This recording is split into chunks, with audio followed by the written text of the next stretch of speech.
प्रिय छात्रों, जैसा कि हम लोगों ने इससे पहले के लेसन में देखा था कि किस प्रकार से चौथी महिला जो आई मदालसा, वह पहले से बैठी तीनों महिलाओं के साथ किस प्रकार से घुल मिल जाती है। और जैसे ही उसने कहा कि वह कल ही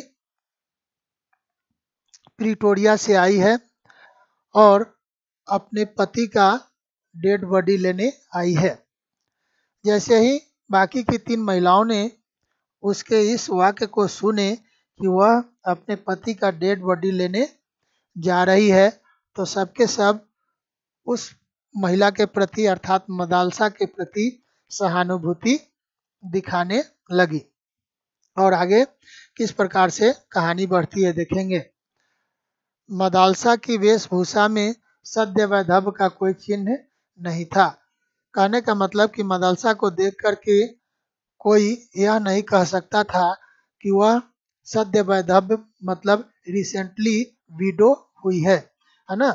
यहाँ सद्य वैधव का मतलब हुआ वह महिला जो रिसेंटली विडो हुई है। इसका मीनिंग यहाँ लिखता हूँ।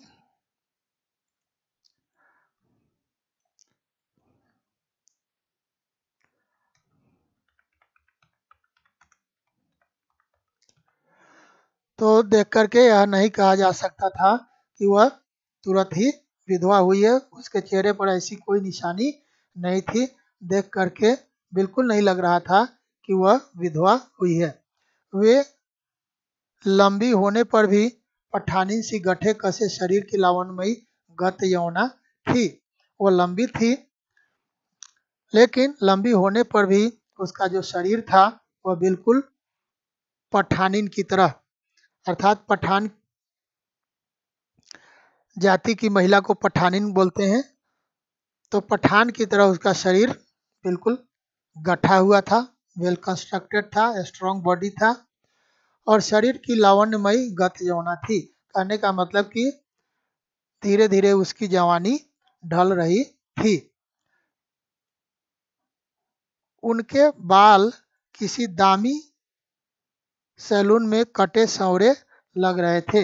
यहाँ ये दामी का मतलब है महंगा, है ना। दामी का मतलब हुआ महंगा। इसका मतलब नहीं लिखता हूँ, आप लोग खुद समझ जाएंगे।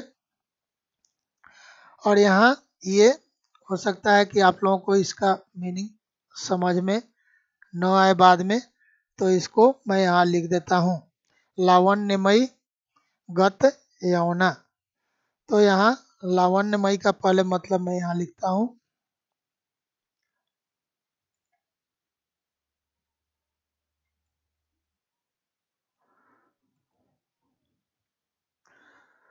लावण्यमयी का मतलब हो गया कोमल गत यौना, जिनकी जवानी ढल रही हो। इसको बोलते हैं कोमल गत यौना। देखिए यहाँ जगह नहीं बन रही है, मैं देख रहा हूँ कि इसको कहीं ऐसी जगह बैठा दूं जहाँ यह ढके नहीं। यहाँ बैठा देता हूँ, शब्द यहाँ है लेकिन मीनिंग यहाँ है। तो ये हम लोगों ने देख लिया।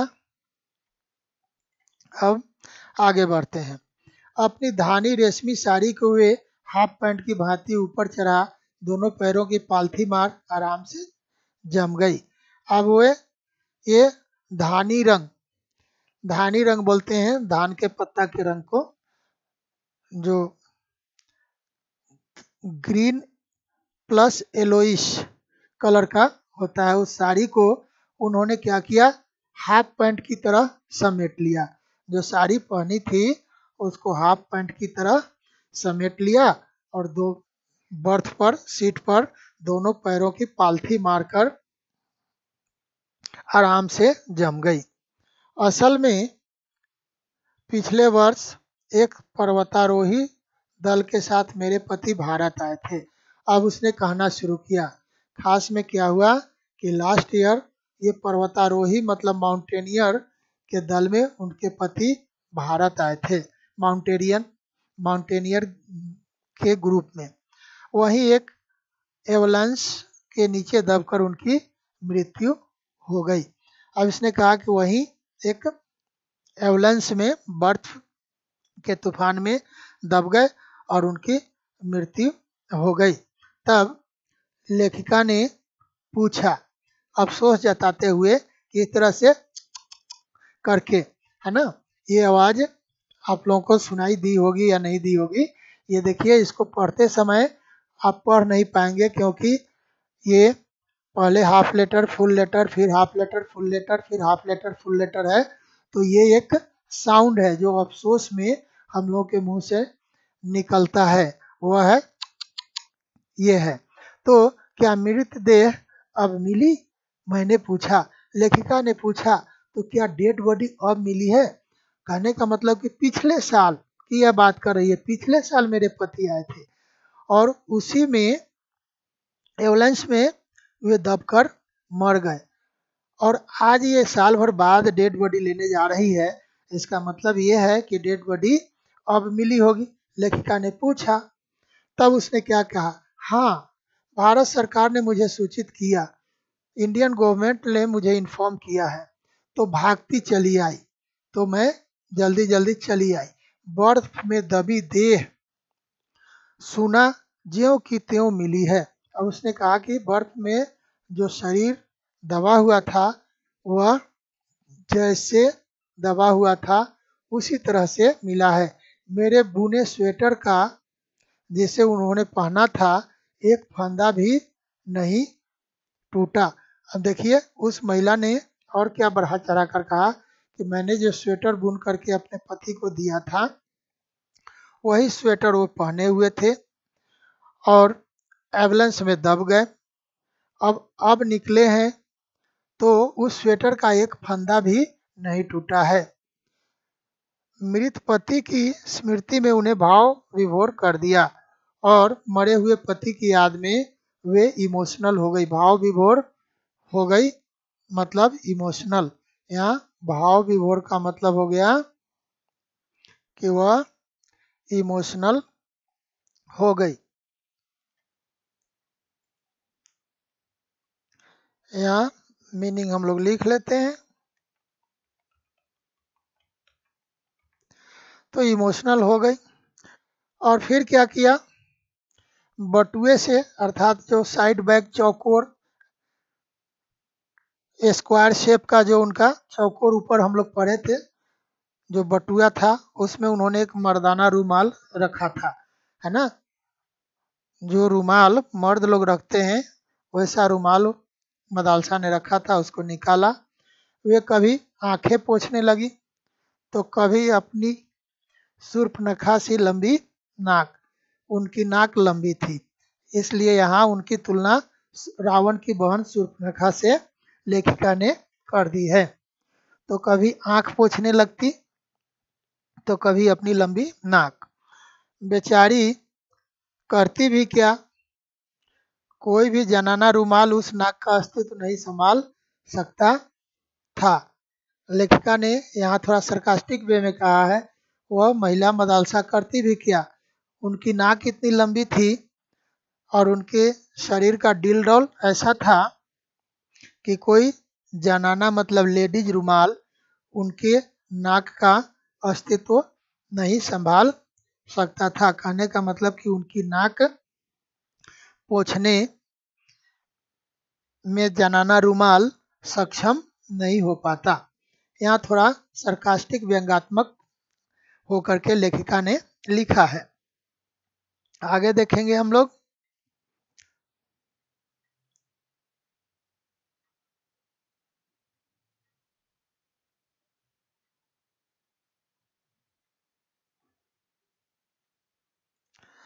अचानक हम तीनों को बेचारी मदालसा का 1 वर्ष पुराना वैधव्य एकदम ताजा होने लगा। अब अचानक ये जो तीनों महिलाएं, मराठी, पंजाबी और लेखिका, तीनों ने 1 वर्ष पहले मदलसा जो विडो हुई थी, यहाँ वैधव्य का मतलब है विडो होने का भाव, तो इन लोगों को ताज़ा होने लगा। तो क्या अब आप अपने हस्बैंड का डेड बॉडी लेकर पिटोरिया फ्लाई करेगा? महाराष्ट्रीय महिला ने पूछा। जैसा कि पहले ही हम लोगों ने देखा था कि मराठी महिला को हिंदी बोलने नहीं आती थी, इसलिए उसने टूटी फूटी हिंदी में मदालसा से पूछा, तो क्या अब आप अपने हस्बैंड का डेड बॉडी लेकर पिटोरिया फ्लाई करेगा? कहने का मतलब कि उड़ेगा, उड़ेगी, कहने का मतलब कि थ्रू फ्लाइट जाओगी। तो मदालसा ने क्या कहा सुनिए। नहीं बहन, नहीं बहन। मदालसा सीट पर लेट गई तो लगा एक लंबे खजूर का कटा पेड़ ढह गया, और नहीं बहन कह कर के वो सीट पर लेट गई, और इस तरह से लेटी कि लगा कि जैसे कोई खजूर का कटा हुआ पेड़ जमीन पर गिर गया, क्योंकि वो लंबी थी ही और धब से वह लेट गई। और एक लंबी सांस खींचकर अफसोस करके उसने कहा, मैं असल में सती होने भारत आई हूँ। क्या होने भारत आई है? सती होने। अब सुन लीजिए, हम तीनों को एक साथ अपने इस उत्तर का क्लोरोफॉर्म सूंघा। सती ने एकदम आंखें मूंद ली, जैसे वह चाह रही थी कि अब वह हमें शांति से पड़ी रहने दे। कहने का मतलब कि उसने जब कहा कि मैं असल में सती होने भारत आई, तो यह शब्द बाकी तीनों महिलाओं के लिए क्लोरोफॉर्म का काम किया।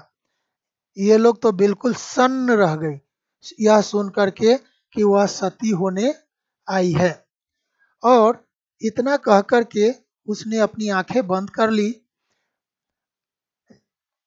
जिससे यह महसूस हुआ कि वह कहना चाह रही है कि अब मुझे शांति से आप लोग पड़ी रहने दो, है ना। मुझे इन सारी बातों को याद करके बताने में बहुत दुख हो रहा है, ऐसा वह बताने की कोशिश की।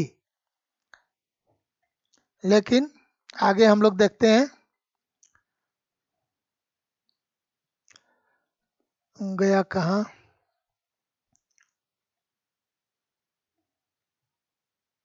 हाँ यहाँ।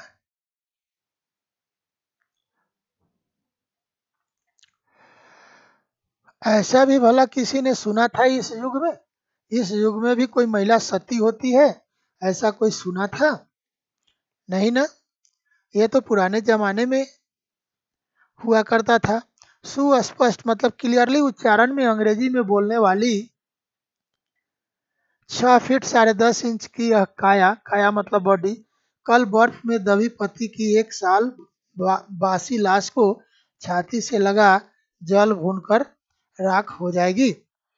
अब ऐसा किसी ने सुना था इस युग में कि इस तरह से फ्लुएंट इंग्लिश बोलने वाली 6 फीट 10.5 इंच की महिला, और वो भी 1 साल पहले पति मर गया, और 1 साल तक वह ऐसे ही विधवा रही, और 1 साल बाद जो बासी लाश मिली है उसको ये छाती से लगाएगी और यह सती हो जाएगी, अर्थात जल भून करके राख हो जाएगी? नहीं, आपको ऐसी मूर्खता करने का कोई अधिकार नहीं है, यह एक अपराध है। क्या आप यह नहीं जानती? खादीधारी महिला उठकर मदरसा के सिरहाने बैठी, जैसे गंभीर भाषण की गोलीबारी झाड़ने लगी, जैसे चिता सचमुच प्रज्वलित हो चुकी है और सती लपटों में कूदने को तत्पर है। अब झट से जो समाज सेविका, जो पंजाबी महिला थी, जिनकी सलवार, कमीज, दुपट्टा, रुमाल सब खादी का था, ये उठकर बैठ गई और मदरसा के सिरहाने जाकर बैठ गई और ये भाषण देने लगी, नहीं, आपको ऐसा करने का अधिकार नहीं है, यह मूर्खता होगी। आप क्या नहीं जानती हैं कि सती होना एक अपराध है? अब इस खद्दरधारी महिला को, अर्थात उस समाज सेविका को लगा कि शायद चिता प्रज्वलित होने ही वाली है और उसकी लपटों में यह महिला कूदने ही वाली है। इस तरह से उन्होंने जल्दीबाजी दिखाई और जल्दीबाजी में कहा कि नहीं नहीं, आप ऐसी मूर्खता नहीं कर सकती। यह क्या आप नहीं जानती हैं कि यह एक अपराध है? सती होना, पति के साथ चिता पे जल करके मरना एक अपराध है। इस तरह से उन्होंने बोलना शुरू कर दिया, जैसे उनको लगा कि शायद ये अभी कूद ही जाएगी। भावावेश के दुर्बल क्षणों में, भावावेश मतलब इमोशन के दुर्बल क्षणों में नारी कभी कभी बड़ा बचपना कर बैठती है। कभी औरतें बचपना कर बैठती हैं भावना में बह करके। इसका मुझे व्यापक अनुभव है। यह कहा किसने? उस समाज सेविका ने कि मुझे मालूम है कि कभी कभी भावना में बह करके महिलाएं बचपना कर बैठती हैं। मुझे इसका व्यापक अनुभव है। व्यापक अनुभव का मतलब होता है लार्ज स्केल पर एक्सपीरियंस होना, है ना। अभी हाल ही में मेरे आश्रम की 2 युवतियां ऐसी मूर्खता कर बैठी हैं। मेरे आश्रम में ऐसी 2 युवतियां थी, उन्होंने भी ऐसी मूर्खता कर बैठी है। मुझे ही देखिए, भारत विभाजन के समय मेरे पति की हत्या कर दी गई थी।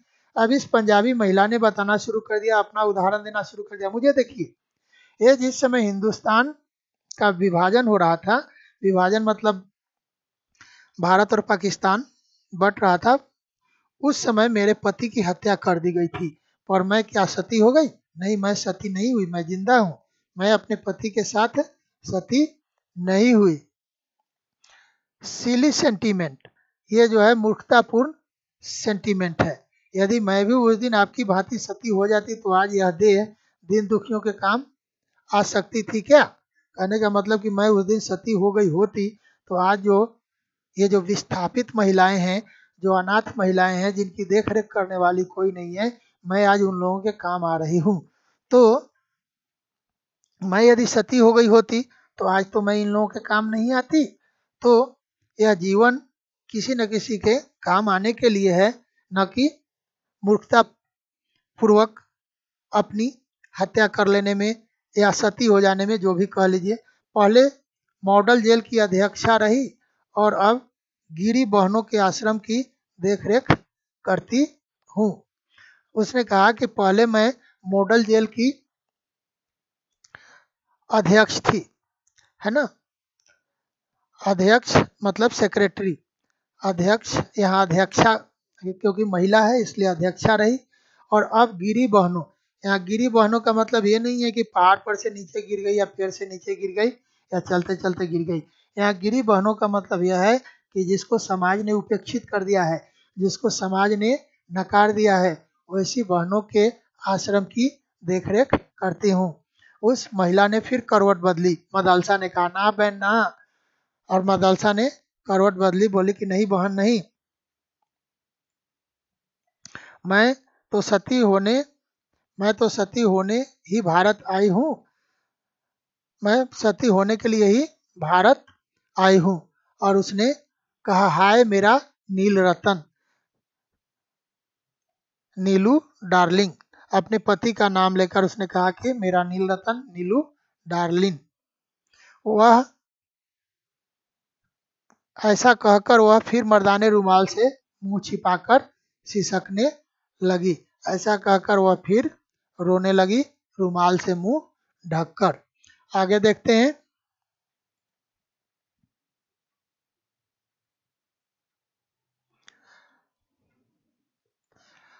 आप चाहें तो मैं आपके साथ चल सकती हूँ।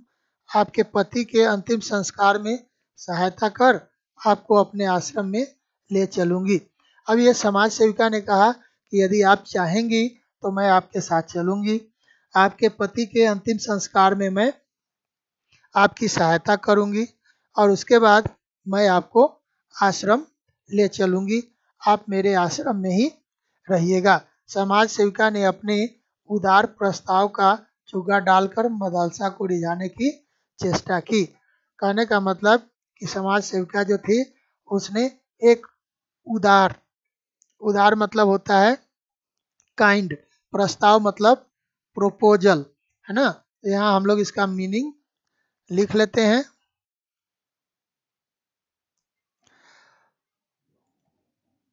यहाँ लिखते हैं। तो